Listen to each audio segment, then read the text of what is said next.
Hey guys, it's Darth Microtransaction once again, and I thought I would go over briefly the March calendar for you guys. Just a few rumors that are going around, as well as my personal insight. You'll see here we got a few just basic like Omega things and Executrix, Fleet Mastery. And the first real event that's coming up here is Contact Protocol on the 7th, meaning C3PO is coming back around. So please make sure that you get your Ewoks ready if you are in fact going for them. Once again, the optimal lineup is going to be Zeta Chirpa Lead, Logray.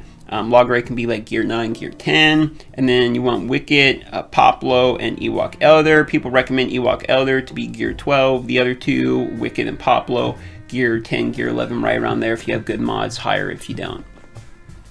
Then we have a few just basic assault battles here, Secrets and Shadows. You notice there's a lot of Sith-related things coming up here, and the login character is in fact Sith Marauder. So is that Darth Revan? Is it Darth Malak? Are we getting the Ravager, the Nihilist ship? Who knows? I would, however, prepare to maybe start farming the Sith fighters if Darth Revan doesn't show his face this month, because it means we could be going into some kind of Sith bomber, Sith fighter type of event. But most likely it's going to be Darth Revan. After the C3PO ends, we're looking at the home one here right before the Artist of War, meaning Thrawn's coming up. If you're a newer player, make sure you got your 7-star Phoenix people. I would recommend a minimum of Gear 9 would help out a lot. I did some of my Phoenix people had Gear 8 when I did it. But I did have very good mods for the time being. So if you're a newer player, aim for that Gear 9 level. Get an Omega on all of the unique abilities will help a lot. That's what I would recommend there. But there's plenty of guides out there for that. I won't go into it too in detail. The Chimera is coming back up. So if you don't have Home 1 Max, maybe it's a good time to refresh the ship. Pick Home 1 up to 7 stars so you can pick up the Chimera that's coming around. Very useful for territory battles and territory wars, as well as a defensive option for Grand Arena if you're going to go on offense with your Rebel ship. After that, we just have some basic Rebel Roundup, Night Sister, Jawas, Omegas, Clone Omegas. We have the Endurance is getting a Fleet Mastery event. It's interesting that we're getting a lot of Fleet Mastery events this month. I wonder if that's a hint on something, but I doubt it. Places and powers, Defensive Dathomir. Unfortunately, it looks like right here, Defensive Dathomir is once again going to be a one-day heroic. This is, I believe, the second time in a row they've done that now, so it's looking like they're continuing to nerf the Zetas. I talked about briefly in one of my other update videos. So unfortunately, it's looking like they're continuing with nerfing our Zetas on Defensive Dathomir. And then after that, just a couple more Omega battles here, and then we have a ground war assault battle there. It doesn't say which ground war, which is interesting.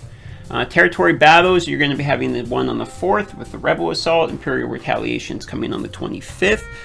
Territory wars, we're going to get 4 of them. It looks like 2 vanilla with 2 bonus abilities. They did mention that they are, in fact, no longer going to be doing the territory war character bans. They mentioned it in a post previously on the official forums, so lucky for us, it's just bonus abilities and vanilla, so we get 4 of those. You can see the dates here, the 10th, 17th, 21st, and 31st. Looks like we're going to get 3 more Grand Arenas, so they're continuing to give us multiple territory battles, 3 or 4 territory wars, and multiple Grand Arenas. However, there's been some rumors that they're going to be nerfing the Grand Arena rewards, as the frequency of events is something they brought up, so they will be reworking the Grand Arena awards they mentioned in the post. Hopefully that is not removing our Zetas, Omegas, or other needed ability materials. I would much rather them do a 10 to 20% nerf on my gear rewards than touch our Zetas. Other things to keep in mind for this month is continuing the Karth and Juhani farm. It's all speculation at this point, but if we scroll up here, after the 21st, it looks like there's a gap available as the Artist of War and Chimera legendary events end on the 20th, and it looks like the 21st onwards there is no legendary Hero's Journey, any types of events there. And it's interesting too, because we know there's no Palpatine and there's no Grandmaster Yoda event this month either, just Artist of War and C3PO. So there is potential for a Darth Revan, Darth Malak, whatever you believe the rumor would be.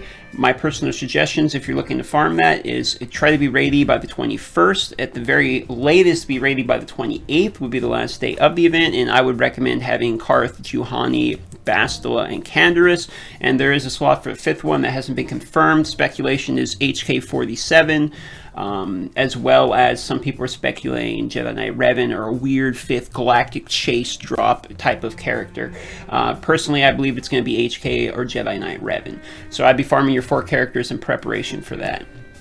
So that's going to be it for today. Just a brief update. I want to thank everyone for joining the Discord. It's been a lot more popular lately, and we've had a lot of good conversation. I'll put the link in the bottom if you wish to join in on that conversation. Like, comment, subscribe, all of that stuff to help keep me motivated. And I will see you on my next video, which will be coming up here shortly.